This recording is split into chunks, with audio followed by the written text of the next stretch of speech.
Hello guys, welcome back to new my blog. তো সকাল সকাল উঠে আমি মুখ ধুচ্ছিলাম, দেখি ক্যামেরায় পানি পড়ে গেছে। ক্যামেরাটা পরিষ্কার করতে দেখি আমার মুখটাও পরিষ্কার হয়ে গেছে। তারপরে আমি ফ্রাইড রাইস খেতে চলে এলাম। খাওয়া দাওয়া কমপ্লিট হয়ে গেলে আমি চলে আসলাম ব্ল্যাক ডায়মন্ড লোড করতে। ব্ল্যাক ডায়মন্ডের খাদানে কাজ করছিলাম, তখনই দেখি ব্ল্যাক ডায়মন্ড না, এটা তো মাটি।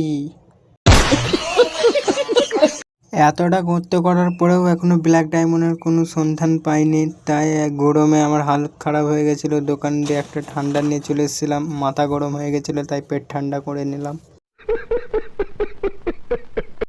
তারপরে গাইস মাটিগুলো জড়ো হয়ে গেছিলো, তাই আমি গামলায় করে নিয়ে ফেলে দিলাম মাটিগুলোকে।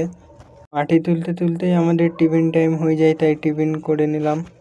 টিফিন করার ভিডিওটা করতে পারিনি, তাই আমি এখানে টিফিন করে বসেছিলাম। আর টিফিন করে এসেই কাজটা কমপ্লিট করে দিয়েছিলাম। ওইখানে আসলে কোনো ব্ল্যাক ডায়মন্ড তুলছিলাম না, ওইখানে রিং বসাচ্ছিলাম। আজকের মতো ভিডিওটা এইখানেই শেষ করছি, টাটা।